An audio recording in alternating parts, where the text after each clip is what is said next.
네, 곧 시작될 백신 접종과 관련한 궁금증 신상엽 감염내과 전문의와 함께 풀어보겠습니다.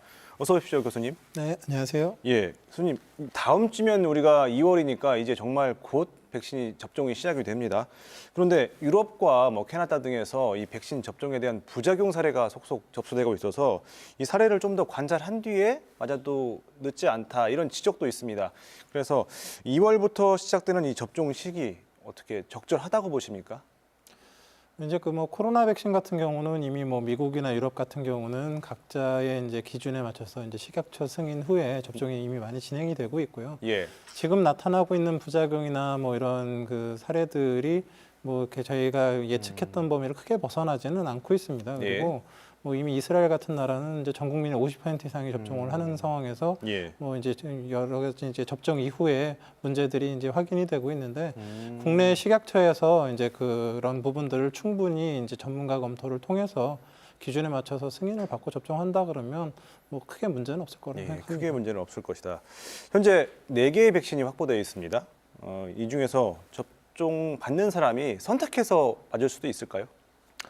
일단 지금 접종 같은 경우는 이제 우선순위가 의료진, 그다음에 요양시설에 계신 분, 고령 이런 순으로 이제 진행이 됩니다. 근데 일단 이제 가장 먼저 확보가 되는 것으로 이제 예상이 되는 게 이제 그 코백스 퍼실리티라는 곳을 통해서 이제 화이자 백신이 이제 들어올 예정인데 내일 아마 이제 일정이 나올 것 같고요. 예. 그다음에 이제 국내에서 이제 생산 가능한 이제 아스트라제네카 백신이 빠르면 이제 설 전에까지 이제 승인이 되게 되면 또 이제 접종이 될 가능성이 있습니다. 근데 이 백신마다 좀 특징이 있는데 이 화이자나 모더나 백신 같은 경우는 이제 굉장히 그 초저온의 이제 냉동 보관이나 이제 유통을 해야 되기 때문에 그 일상 그런 의료기관에서 맞을 수가 없고 이제 그 예방접종 센터에 가서 맞아야 됩니다. 그래서 그 어르신들이 이제 예방접종이 대상이 되더라도 그 예방접종 센터로 가시기는 어렵기 때문에 들어오게 됐을 때 아마 의료진 위주로 맞게 될 거고요.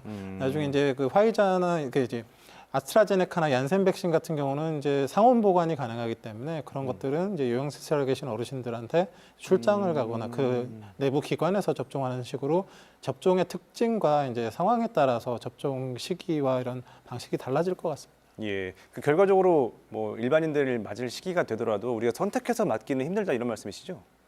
그 백신의 특징에 따라서 이제 그 맞을 수 있는 경우도 있고 없는 경우도 있겠지만 일단 확보되는 족족 빨리빨리 접종을 해야 되기 때문에 그걸 다른 걸 기다렸다 접종을 선택하고 그러기는 어렵습니다. 아까 언급하셨던 아스트라제네카의 경우에 그 일부 나라에서 독일에서 고령층에겐 이게 효과가 좀 많이 없었다라는 보도도 있었거든요. 이게 사실입니까? 아스트라제네카 백신 같은 경우는 임상 연구 당시에 이제 고령층의 그런 사람들이 많이 포함이 안 된 건 맞습니다. 근데 효과가 없다 이런 부분들이 아니라 좀 더 많이 포함됐다라 그러면 좀 더 강력한 근거를 가지고 접종을 진행할 수 있었는데 그 부분이 좀 부족한 상태인데 이미 지금 영국이나 이런 쪽에서 이제 많이 접종이 이미 진행됐기 때문에 영국은 지금 벌써 전 국민 10% 이상이 접종을 했거든요. 상당수가 이제 아스트라제네카 백신을 접종하고 그 이후에 이제 또 결과들이 발표될 것이고 그런 것들을 종합해서 승인을 받고 접종이 진행될 거라고 생각하고 있습니다. 예. 또 교수님께서 좀 전에 언급하셨지만 특히 화이자 백신의 경우에는 마이너스 70도에서 보관 유통을 해야 되기 때문에 굉장히 좀 까다롭습니다. 근데 이게 도시에서는 좀 문제가 없겠지만 상대적으로 의료 인프라가 좀 취약한 시군구로 가면 이게 제대로 백신 접종이 될 수 있을까도 의문인데 문제는 없을까요? 어떻게 보십니까? 일단 시군구에서 접종할 때 이제 몇 가지 유의사항이 있습니다. 하나는 이제 그 저온 냉동고를 이제 잘 관리를 해야 되는 게 이제 하나고요.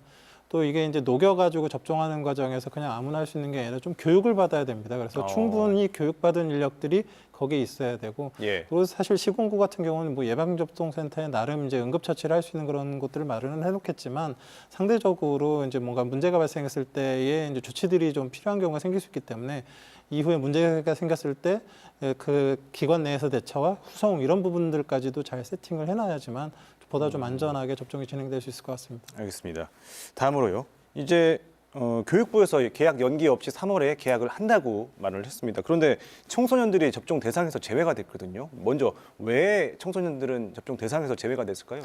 지금 이제 현행 지금 시판되고 있는 백신들은 대부분 16세 이상에서만 임상 연구가 진행된 상황이기 때문에 이제 아직 소아 청소년에 대해서 충분한 이제 입증이 되지가 않아서 나중에 추후 연구가 좀 더 진행된 이후에야 이제 그건 가능해질 것 같습니다. 일단 근데 청소년들이 접종 대상에서 제외된 상태에서 학교에 가게 되면 어쩔 수 없이 밀집해서 교육을 받을 텐데 집단 감염으로는 없을까요?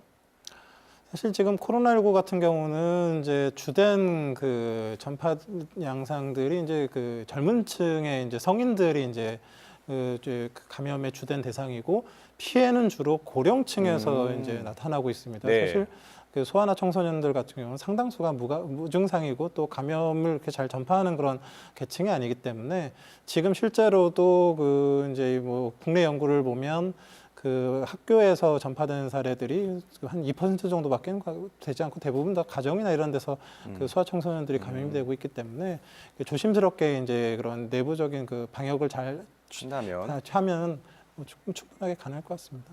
알겠습니다. 마지막으로요. 정부가 11월에 집단 면역 70%를 목표로 내놨습니다. 이게 어떤 의미입니까? 집단 면역이라는 게 이제 쉽게 말씀드리면 이런 겁니다. 이제 한 명이 두 명을 감염시킬 수 있는 그런 상황에 재생산수가 2라고 합니다. 근데 네. 집단 면역이 50%가 되면 두 명 중에 한 명은 면역으로 방어력이 있습니다. 그러면 한 명이 두 명을 감염시킬 수 있지만 실제로는 집단 면역 50%에서는 한 명밖에 감염이 되질 않습니다. 예. 그 유행이 진행될 수가 없는 거죠. 그래서 그 사실 집단 면역이 한 지금 상황에서는 30% 정도만 생겨도 재생산 지수가 확 떨어지면서 예. 사실 그 코로나 이전과 유사한 생활로 돌아갈 수 있거든요. 그래서 그 70% 정도가 되면 아마 거의 유행이 종식되는 정도 수준으로 이제 떨어지게 될 거고요. 예. 사실 30에서 50% 정도만 유지가 된다 그래도 우리가 코로나 이전의 일상으로 돌아갈 수 있기 때문에 가능하다 그러면 백신이 빨리 도입돼서 최대한 빨리 이제 집단 면역을 형성하는 것들이 지금 중요한 상황이라고 할 수 있겠습니다. 그럼 정부 목표대로 70% 정도가 면역력이 생기면 마스크도 벗을 수 있는 겁니까? 뭐 마스크를 이렇게 쉽게 벗을 수는 없겠지만 일상생활하는데 큰 문제가 없는 그런 상황이 올 것 같습니다. 알겠습니다. 오늘 여기까지 듣겠습니다. 고맙습니다. 네, 고맙습니다.